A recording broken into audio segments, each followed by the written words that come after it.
طويل الشوق يبقى في اغترابي فقير في الحياة من الصحاب ومن. Bonjour tout le monde, assalamu alaikum. Aujourd'hui c'est une vidéo un peu spéciale car je vais pas faire une vidéo comme d'habitude. J'ai voulu vous parler d'un sujet précis aujourd'hui et ce sera une vidéo un peu dans un nouveau concept où je vais me concentrer sur une thématique précise et je vais vous en parler et parler un peu de mon expérience dessus. Donc aujourd'hui, j'ai décidé de parler de la motivation parce que j'ai une amie qui m'a donné une idée. Donc je me suis dit pourquoi pas vous parler de la motivation et de comment j'ai réussi à me discipliner et à réussir en fait à organiser mes journées et à me tenir une to-do list précise. Donc pour commencer, juste pour un peu casser la légende, pour vous rappeler que la motivation, en réalité, elle n'existe pas réellement.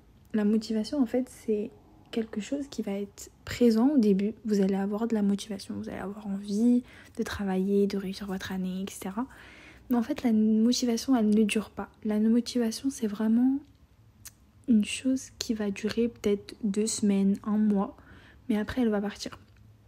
Et après, c'est vous qui devez vous discipliner vous-même. C'est vous qui devez vous créer des habitudes. Et comme vous savez, pour créer une habitude, il faut 21 jours. Donc réellement, c'est avec le temps qu'on arrive à se discipliner. Et petit à petit, la motivation, elle disparaît. Et quand la motivation disparaît, c'est à ce moment-là que le travail commence réellement. C'est à ce moment-là, en fait, qu'on essaye de se forcer et de se dire, ok, ma motivation, elle est partie. Là, je suis dans la période où j'ai juste envie de dormir dans mon lit et de rien faire. Et je me dois, en fait, de me forcer et de me dire non.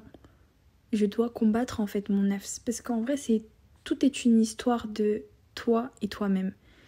Est-ce que tu réussiras à combattre et lutter contre ton nafs, lutter contre les vices et contre la flemmardise et la paresse, et que tu vas te bouger et que tu vas te donner les moyens de réussir? Ou est-ce que tu vas rester dans ton lit, dormir, choisir la facilité et te dire que bon, ok, j'ai peur de l'échec, ok, j'ai pas envie d'échouer, j'ai peur de rien réussir, mais au final, je me donne pas les moyens et je préfère dormir et rien faire. Mais au final, tout est une histoire de sens. En fait, il faut toujours trouver un sens à ce que vous faites. Si vous êtes motivé, au début, vous allez trouver du sens à ce que vous faites, parce que ça va vous donner envie, ça va être le début, ça va être tout frais.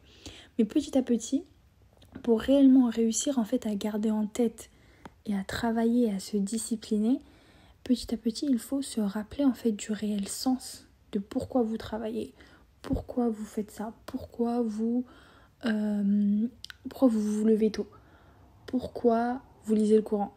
En fait, il faut toujours vous rappeler pourquoi je fais cette action. S'il n'y a pas de sens dans vos actions, si vous agissez comme des robots, à un moment donné, vous aurez plus envie de le faire. Vous n'allez plus le faire. Alors que quand vous allez trouver du sens à vos actions et que vous allez être sûr de vous, vous allez vous dire, ok, moi je me lève le matin pour Allah. Moi je me lève, je travaille, je vais à l'école pour Allah, pour satisfaire Allah, pour exceller dans mes études, pour avoir un métier licite, pour réussir, pour me donner les moyens, pour créer un avenir pour mes enfants, pour que plus tard ils puissent vivre et exercer leur religion de la meilleure des manières, pour éduquer les autres, pour faire da'wah, pour montrer l'exemple aux autres musulmans, pour donner l'envie aux gens de se rapprocher d'Allah. En fait, il faut toujours avoir un but dans votre tête. Et ce but va vous réveiller et va vous donner encore une fois une raison de vous réveiller. Et moi, il y a toujours cette phrase que je retiens dans ma tête où je me dis que tout ce que j'entreprends, c'est pour Allah. Et je sais que Allah, il me rendra toujours ce que je fais. Donc je serai jamais satisfaite. Je sais que je serai jamais satisfaite de ce que je fais, mais je me dis que Allah, il voit mes efforts. Allah, il voit ma volonté. Il voit que j'essaye de me motiver, j'essaye de me discipliner, je garde espoir et je suis certaine en fait que un jour ou l'autre, même si c'est pas ce que je voulais au début, même si c'est pas les plans que j'avais envie au début, au bout du fil, dans ma vie, je me rendrai compte et j'aurai ce que Allah il m'accordera et j'aurai la satisfaction et je me dirai Alhamdulillah. Il faut toujours dire Alhamdulillah, franchement. Regardez toujours les gens qui sont en dessous de vous. Et rendez-vous compte qu'en réalité, comme je vous l'ai dit, se comprendre ses limites, comprendre qu'on est faible, ça aussi permet de se rassurer et de se dire ok, moi je sais que je suis faible, je sais que j'ai des limites, je sais que je dois lutter contre moi-même pour réussir. Donc au final, je vais faire de mon mieux, je vais me donner à fond et je vais me rendre compte que au bout du fil, si moi j'ai réussi un minimum à m'entretenir, un minimum à me discipliner, après ce sera plus simple. Et dites-vous qu'après ce sera tellement plus simple. Vous n'allez même pas vous rendre compte que vous faites des choses qui sont incroyables. Vous n'allez même pas vous rendre compte quand vous allez vous lever le matin et aller faire votre sport. Vous n'allez même pas vous rendre compte quand vous allez vous lever, faire tahajjud, quand vous allez lire le Coran, quand vous allez suivre des cours de religion. Parce que pour vous, c'est normal. C'est comme manger, boire, dormir. C'est une habitude.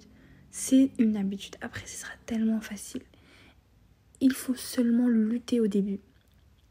Et bien évidemment, il faut lutter après parce qu'il faut lutter pour maintenir cette habitude. On demande à Allah taqwa, on demande à Allah de nous maintenir sur le bon chemin, de nous maintenir sur Siratul Mustaqim. On lui demande de nous... Parce qu'en fait, quand on est guidé, on ne demande plus la guider en fait. On demande juste le maintien dans cette guidée. Parce que c'est tellement facile de dériver, c'est tellement facile de se démotiver, c'est tellement facile d'arrêter, de lâcher prise et de se dire ok bon, c'est bon j'arrête. Mais il faut toujours être conscient de ses faiblesses et de se dire qu'ok, moi j'ai mal fait, moi j'ai délaissé ça, mais je vais me reprendre. Le plus important c'est de se relever. Dites-vous qu'on est humain, on fait tous des erreurs. On a tous des moments de faiblesse, on a tous des moments où on n'arrive plus à travailler, on n'arrive plus à se donner à fond, on n'arrive plus à se rappeler en fait de pourquoi on fait ça. Juste rappelez-vous du début. Rappelez-vous du début. Et dites-vous, ok, moi je me suis mis des objectifs, je me suis donné à fond au début, c'est pas pour lâcher maintenant.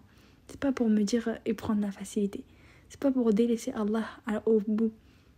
Allah il attend juste de vous que vous teniez jusqu'à la fin. N'oubliez pas, la religion c'est un marathon. C'est pas une course. C'est pas celui qui sera le plus rapide qui réussira, mais celui qui restera debout sur le chemin droit et qui va rester courir jusqu'au bout. Qu'il soit lent ou qu'il est tombé ou qu'il s'est relevé ou qu'il s'est griffé, c'est pas grave. Le plus important c'est qu'il est resté sur le chemin jusqu'au bout. Donc, et soyez certains que après ces moments difficiles, vous aurez la facilité. Allah le dit dans le Coran, après la difficulté, il y a toujours une facilité. Donc soyez-en certains, vraiment, croyez-le, parce que c'est facile de le dire, mais il faut vraiment y croire au plus profond de son âme. Il faut vraiment croire et être certain qu'Allah vous accordera une issue favorable. Que toutes ces luttes, toutes ces choses, toutes ces difficultés que vous avez vécues dans votre vie, vous savez tous que c'est pour une raison. Vous savez tous que c'est pour votre test. Donc au final, si ça en vaut réellement la peine, si ça c'est pour Allah, donc je dois souffrir. Et je dois me retenir et faire de mon mieux et exceller dans cette vie. Exceller pour que au final, je n'ai aucun regret dans ma tombe. Pour qu'au final, le jour où je vais mourir en disant Ashhadu an la ilaha illallah wa ashhadu anna Muhammadan Rasulullah, en n'ayant aucun regret. En me disant que j'ai tout fait pour réussir et on est encore tous loin d'être parfait. On ne le sera jamais parfait, mais on se doit d'essayer jusqu'au bout de se discipliner, de s'éduquer, d'apprendre tous les jours on doit apprendre et ne désespérer jamais. Tout ce que j'ai à dire c'est vraiment ne désespérez jamais, gardez espoir en vous, soyez certain que vous allez un jour ou l'autre être serein, être apaisé, car Allah vous apaisera. Et sans Allah, sans ce sens en fait, que vous faites les choses pour lui, vous ne serez pas satisfait. Vous ne serez jamais réellement heureux. Même si peut-être les passions, elles vous rendront heureuse pour un certain temps. Mais au final, vous verrez que c'est pas le vrai bonheur. Que ces choses-là ne sont pas le vrai bonheur. Ainsi, pour organiser sa vie, il faut équilibrer sa vie entre akhira et dunya. Gardez espoir, ayez confiance en vous et croyez en votre réussite. Qu'Allah vous facilite. Soyez certain qu'Allah vous ouvrira des portes qui vous correspondra réellement. Barakallahu fikum.